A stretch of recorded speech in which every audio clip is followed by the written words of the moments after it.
welcome back to Cityline. With me, I have one of my favorite people. And no, not everybody is my favorite person, but this person crawled inside of my heart a long time ago. I'm talking about the managing artistic director from Tacoma Little Theater, Mr. Chris Serface. How are you? I am doing well, Amanda. Thank you so much. And it's wonderful to see you today. Well, it's great to be seen by you. And oh my gosh, that is truly the lobby behind you, is it not? I am live in the lobby, remote broadcasting to you. I love this. It has been so long since I have seen the lobby behind you. I think it probably was maybe back on the comfy couch, even before all of the COVID and remodel collided at the same time. So Chris, speaking of remodel, I know you have some pictures that you're going to narrate for us. So go ahead and get those ready to go here, because every time I walk by Tacoma Little Theater or I drive by, this I'm driving, I try not to cause a car accident. I slow down to kind of see how is the remodel going. So Chris, that's the $1 million question. How is it going? It's going extremely well. We've been so fortunate in the fact that we'd already planned to do this back before the pandemic hit. So we always knew we were going to do this summer. And now having a little bit more time, since we still can't open our doors yet to patrons again, it's given us a little more time to fine tune everything and do just a little bit more than we were initially planning to. And so I've got some great pictures, and I'll give you kind of the quick tour of what's been happening at Tacoma Little Theater back since June when we started the remodel. So here's the first picture I've got for you today, Amanda, and this is actually the lobby, which I'm live in right now, but this is a photo that I took just the other day.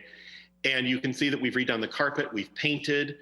You'll notice that there's a door that used to be over there, and I think I can move my mouse there. There used to be a door into the auditorium about right here, but that's now the ADA ramp. So our patrons with mobility challenges can use a ramp to get into the theater, which is going to be great. Here's another shot of it kind of sitting, looking down. You can see the top of that ramp. You can see across the lobby there, the bathroom doors and the office door and the concessions counter. The bathrooms have not been remodeled yet. That's going to be in our next phase of remodeling, probably in the next 5 to 10 years. But they definitely got an upgrade with some new paint, a new vanity in the women's restroom. So just some great things happening there.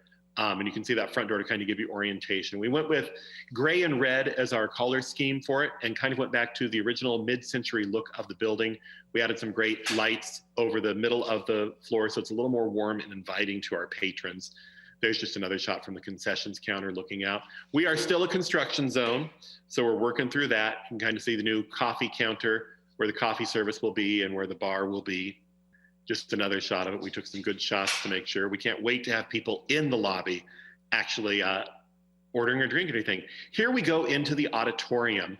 And the first thing that you'll see is the fact that the seats are kind of on a radius. You can kind of see there's an arc to those. And you'll also notice that they're not behind one another. They're actually staggered. And you'll also see the armrests, which are cup holders, which fold down. So you can either fold them up, snuggle next to your loved one, or fold them down and put the popcorn cup there. And so it's really nice that nobody's head is going to be in front of you. The rake of the auditorium is also steeper. And so you're actually sitting up higher than you've ever sat before in Tacoma Little Theater, which is just wonderful. There's another shot of them from the other direction. They're just waiting for people's butts to be in those seats and start getting used to seeing some shows there. And here's just another shot of the auditorium. We did have somebody stop by to sit in the seat and test them out. And he said, they're very good seats. You could use a little more heat in here today, but it's very good seats. So we hope that he will maybe stop by and take a seat in the auditorium real time and kind of experience what it's like. So that's kind of the quick tour of where we are with the auditorium and what it's going to look like when you, our wonderful patrons, come back through. Well, Chris, I have to tell you, I was laying in bed after the inauguration, and it was late. And I was surfing Facebook, and suddenly Bernie Sanders showed up, and I think he's in my seat. So you need to tell Bernie he needs to move or leave the mittens. I will pass it on next time I see him here. So Chris, what a beautiful tour. Thank you so much for doing that. So this is the big crystal ball question of when do you think Tacoma Theater will reopen? With the new Healthy Washington Safe Start plan, phase 2 can allow performance venues to open at 25% in the future. There's some other stipulations there too. The worry is that if we see cases tick, if we make it to phase 2, but cases tick up, we go right back to phase 1 with essentially no notice. And so it's very hard to plan live in-person events when you always have that looming, you might not be able to do it in 2 weeks. So for us, we're kind of sticking with the virtual format with our education programs, our Castmates program, our Spacies, our Page to Screen program, and doing those virtually. And we're going to kind of see what happens in the next few months. But realistically, from an industry standpoint, Dr. Fauci had said on a webinar for the arts a few weeks ago that fall is the time to look where you can actually start coming back to some kind of normality in the performing arts. So we're hoping to be able to do some small shows in the fall to welcome people to the new auditorium. Cross your fingers and stay tuned. Fingers crossed too. As we say. So you mentioned that phrase, page to screen. I want to talk about that program and how it came to be. We were looking for things to do that were a little bit different and ways that we could engage our community. So as a team, I have a wonderful staff and a wonderful group of people that I work with. We came up with the idea of, there's so many great playwrights in our community alone who want to tell stories. Let's open it up to them. So we put out the call for scripts to be submitted to the Page to Screen program. And so it's focusing on local playwrights and letting them have the opportunity to bring their scripts to a staged virtual reading format. And we just had Buenas Noches, Mama a few weeks ago, written by Emily Cohen, which was about Argentina and the Dirty War, and a very powerful story. It was actually some family history from Emily woven into that story. We have coming up next month in February on the 20th, Skin by Anna Maria Gerzon, which talks about the tattoo trade both in the present and back historically. And so we are so excited. We have a series of one acts coming up. We're going to try a musical Page to Screen performance later in the summer. And it's just so fun to see people coming together. While we can't be in person, we're at least coming together. And we've had some great support from our patrons who've come to watch those shows virtually with us. And they're still up on our website under the virtual programs. If you scroll down, you can see all the great programs that we've recorded for you for the Page to Screen program and our holiday programming too.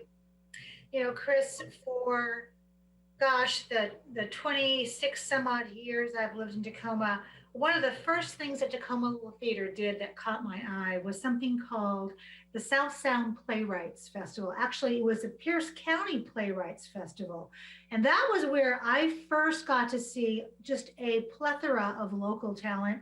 Susie Wilhoff, beautiful work she did there. So just to think that you're doing Page to Screen, which feels almost like that, really warms my heart because it helps us kind of get an idea of all the talent that surrounds us. It has been so rewarding, and it's exposing us to new works and new ideas and just the kind of thing that we need in our society today. Before I let you go, I want to talk about the CARES Shuttered Venues Act and what it is and how it's affecting our industry. So this is a loaded question, and I'll kind of give the Cliff's Notes. So nonprofits in the new CARES Act, we have the opportunity to apply for the Payroll Protection Program or the Shuttered Venues Operating Grant, which is a great program. However, when they designed it, they left language in from when it was just aimed towards concert venues. And so we're currently working with legislatures. You might hear a call out for help from us, because when you're a community theater, your artists, your actors usually don't receive compensation. They do it for the fun, for the love of it, they volunteer, or if they receive something, it's a small stipend that's not considered a fair wage. And so the situation is that Shuttered Venue program only allows for paid artists. And so 20,000 community theaters from across the country are potentially shut out from accessing those funds in the CARES package. So a lot of movers and shakers are working on this, and we hope that we will see that. If not, we'll definitely have the PPP that we can fall back on. But it's still tough knowing that we probably aren't going to be back until fall to make sure that we keep the lights on and keep people entertained with what we're able to do. So based upon what you just said, how can your patrons help you right now? contact our senators, our representatives, and let them know that community theater should not be left out of the shuttered venues grant. We'll have some more information we'll definitely have on our website and Facebook page. But it's definitely something to say, don't forget about them. We're just as important, and most of your professional artists, your actors, came up through community theater. If not all of them, okay? True. Go. Chris, it's always wonderful to talk with you, and thank you so much for the beautiful tour. And I'm sure I'll be talking with you in the spring as we continue to shake that crystal ball and to say, is it time yet for this to open? So thank you to you and yours and your fabulous team, and to the bacon and egg socks that you have on right now that you cannot show us because you would probably fall out of your chair. You are my constant reminder that sock cam will come back. So Chris, thank you so much. Thank you, Amanda. It's a joy to have been here with you today. Well, that wraps up another great segment of Cityline. It is always a pleasure and a privilege to be in your home, zooming from my kitchen. We've given you some really great things to participate in virtually here in our wonderful city. We're still fighting this pandemic, so please wear your mask, wash your hands, keep your gatherings small, and of course, keep yourself socially distanced, but not emotionally distant. Reach out to your neighbors and your loved ones.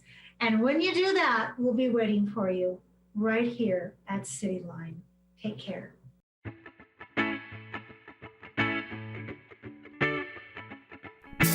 Tacoma is my home, from the fires to the dawn. Tacoma is my home, yeah, Tacoma is my home. Tacoma is my home, place I call my own. Tacoma is my home, yeah, Tacoma is my home. Oh, you're from Seattle, oh, you're from LA, oh, you're from Chicago, but Tacoma's where you'll stay.